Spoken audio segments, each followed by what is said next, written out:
Olá, pessoal! Retomando a nossa leitura do livro Evite a Armadilha da Ofensa, estamos no último capítulo, capítulo 9, que é intitulado Como Resolver os Conflitos, e vamos agora para a segunda parte, cujo subtítulo é Número 2, Trata os problemas diretamente.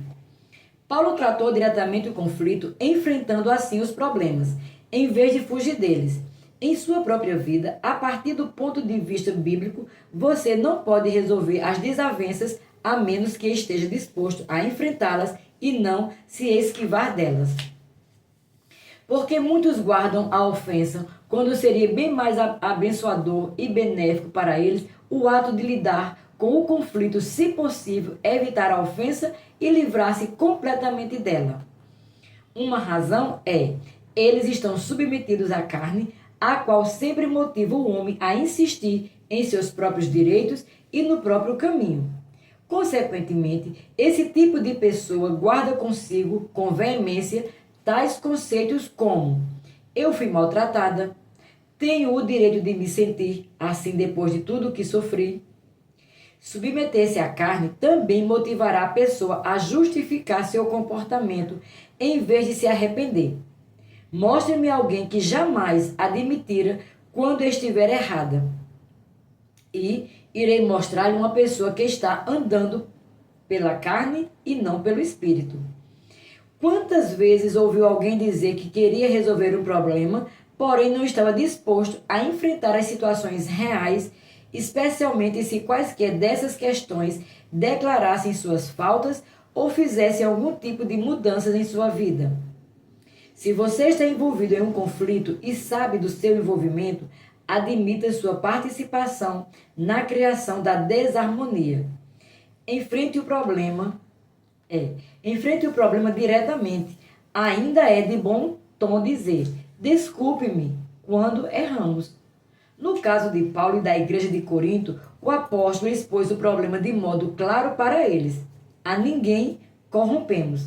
Em outras palavras, Paulo poderia com facilidade ter dito a eles: vocês realmente não têm argumentos para se sentirem assim perante mim, nem para agir da maneira como estão agindo. O apóstolo não estava errado em repreender aquela igreja em sua primeira carta. Na verdade, ele recebeu ordem de Deus para exortá-lo e admoestá-los a prosseguir no evangelho sobre o qual a igreja foi fundada. Observe que Paulo não procedeu com hostilidade nem agitação. Já notou que as pessoas que não tratam os problemas diretamente podem ser egoístas, desagradáveis e difíceis de lidar? Pacífico e tranquilo geralmente não são adjetivos muito usados para descrever quem não sabe lidar bem com seus conflitos. É muito melhor ser sincero, enfrentar os problemas de maneira direta no espírito correto e resolver o conflito em vez de deixá-lo espalhar-se em uma intensa labareda de ódio e briga. Na realidade, tenho ouvido os cristãos dizerem: existe um problema, tudo bem.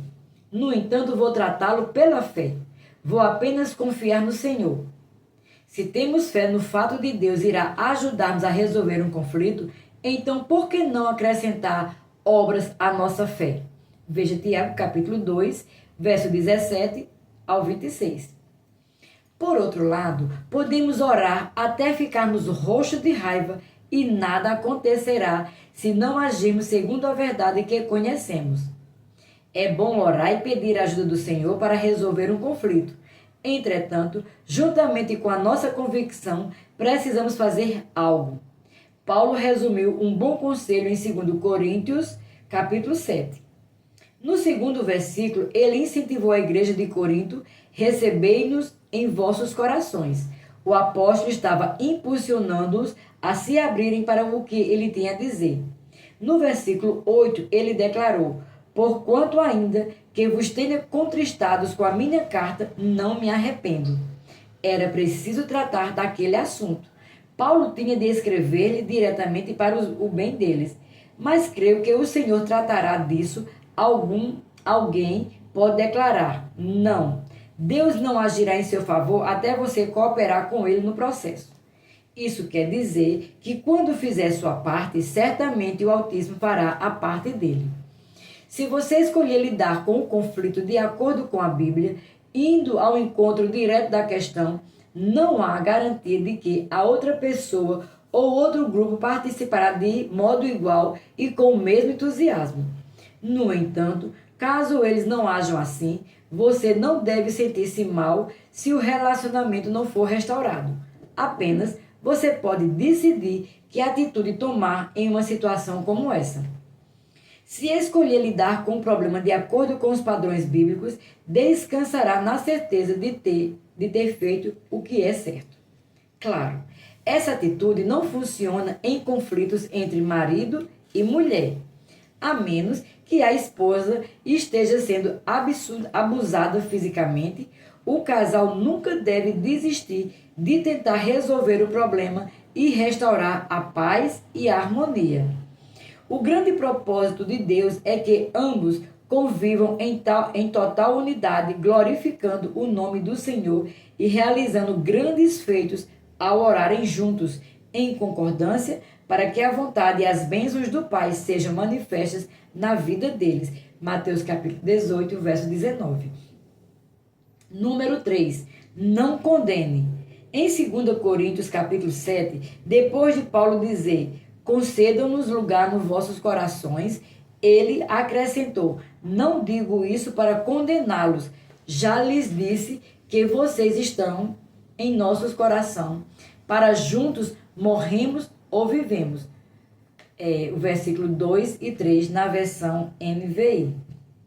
Uma pessoa sinceramente desejosa de resolver um conflito jamais condenará os outros, mas abordará a situação com a bondade e mansidão. Infelizmente, alguns que chegam à reta final para resolver um problema querem sair do encontro declarando: eu ganhei. Mas, se um conflito entre duas partes é resolvido de modo adequado, ambas podem dizer: nós vencemos, pois o problema foi resolvido e o relacionamento recuperado. O amor de Deus conseguiu prevalecer, e isso deve significar a vitória para qualquer pessoa.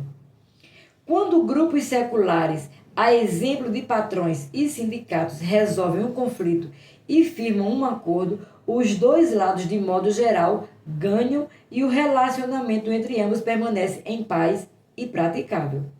De maneira semelhante, muitas pessoas não se importam em fazer esforço para resolver um conflito se saírem do encontro com o sentimento de terem realizado algo e não simplesmente maltratado alguém. Isso se faz verdadeiro, especialmente entre marido e mulher. Os casais sempre devem sair de um conflito com a união restaurada por completo, em vez de terminarem com os problemas ainda por resolver e afastados um do outro. Quando Paulo diz: estais em nossos corações para juntamente morrer e viver, o apóstolo está afirmando seu amor por eles, bem como demonstrando-lhes estar disposto a ir até o fim. Em outras palavras, ele estava falando: estou disposto a fazer o que for necessário para acertar a situação. Na carta escrita por Paulo aos irmãos de Tessalônica, o apóstolo declarou algo mais que indicava seu relacionamento próximo com as igrejas às quais ele ajudou a iniciar. 1 Tessalonicenses capítulo 2, verso 11 e 12 na versão NVI. Pois vocês sabem que tratamos cada um como o pai trata seus filhos, exortando, consolando e dando testemunho para que vocês vivam de maneira digna de Deus, que os chamou para o seu reino e glória. Nessa passagem, Paulo está encorajando, confortando e impulsionando os indivíduos a viverem como cristãos, dignos de seu chamado. Ele não estava repreendendo-os ou criticando-os, mas simplesmente lembrando a eles a quem pertenciam. Seja um conflito entre patrão e empregado, marido e mulher, pai e filho, ou entre amigos e colegas de trabalho, as pessoas têm sentimentos, não importa quem elas sejam, que idade tenham ou em que posição social estejam. Ninguém envolvido em um conflito deve sequer criticar ou condenar os outros de modo a fazê-los se sentirem indignos e desamparados. Se todos tomarmos a atitude como Paulo fez, estais em nossos corações. Nunca faremos isso. Aqui terminamos essa segunda parte. Até o próximo.